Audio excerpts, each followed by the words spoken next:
You see, Hartmarks is a bedrock American company, the last remaining maker of men's fine clothing left in this country. When the company was faced with failure, these workers, some of whom have worked for Hartmarks for over 30 years, could have simply said that this was the end of the line. But these quiet heroes refused to have the promise of America taken from them. So when Wells Fargo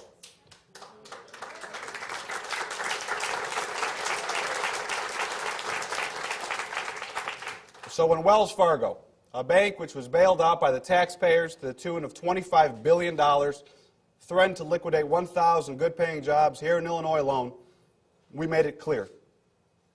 They have a responsibility to invest in American jobs and American workers, not destroy American companies.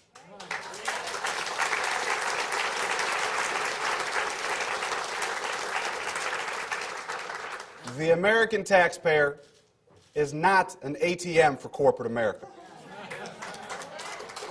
I told the bank that if they pulled the plug on these jobs, they could forget about managing $8 billion in state money.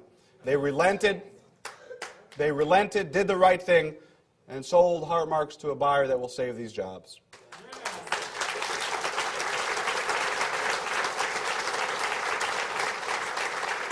And while there's still some ways to go, these Hartmarks heroes have put the company back on the track to prosperity.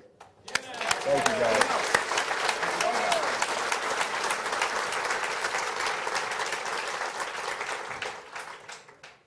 So the great question before us is this: how do we put America back on that same track to prosperity and opportunity? If we are going to reform health care, or change energy policy, or turn our economy around, we cannot go backward. We must embrace change and move forward. That's why today I am very proud to formally announce my candidacy for the United States Senate seat, once held by my friend,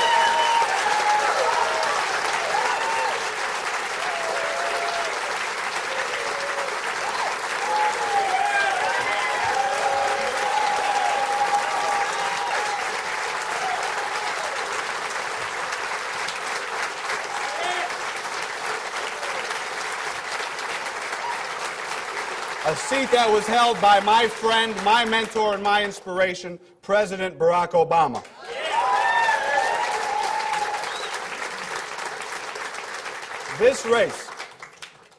This race will offer voters a stark choice between the failed past or a promising future, a clear choice between the right course and the wrong one. We must move forward.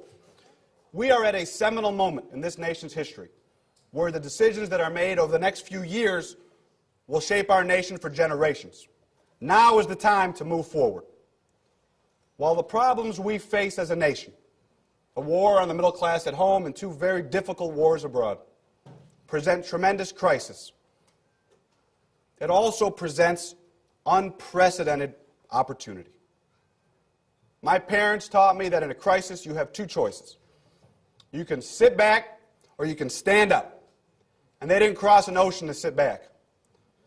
But for too many, for too long, it's been too easy to complain, to blame others, and to sit back.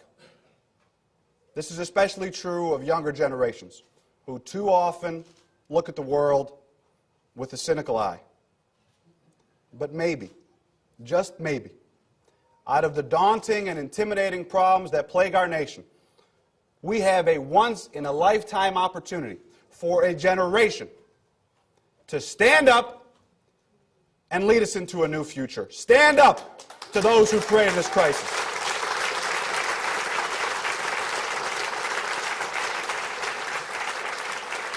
Stand up and build a new, stronger, more vibrant economy. Stand up to break our dependence on foreign oil, create millions of new jobs, and rescue a planet in peril. Stand up and make sure that every young man and woman has a chance to get a quality education in this country. Stand up for people desperate for real health care reform. Stand up for the protection of our civil rights, for equality, and for the human rights that belong to everyone. We can choose to stand up, to rise up, and reclaim that promise of America that my parents, like millions before them, came here to find. And if we stand up, all of us together, we will lead this nation forward. I am running for the U.S. Senate to help transform that idealism into action, to recapture that promise of America with deeds worthy of the exceptional history of our nation. The people of Illinois believe, like I do, like my parents did, like President Obama does, like that baby does, that the promise of America is not, cannot, and will not be reserved for the privileged few. It is the birthright of every American. So, ladies and gentlemen, we face a critical choice. We can go back to the failed politics of the past, or we can join together in this extraordinary journey. We cannot wait. We will not waver. Our time is now, right now. So let's stand up.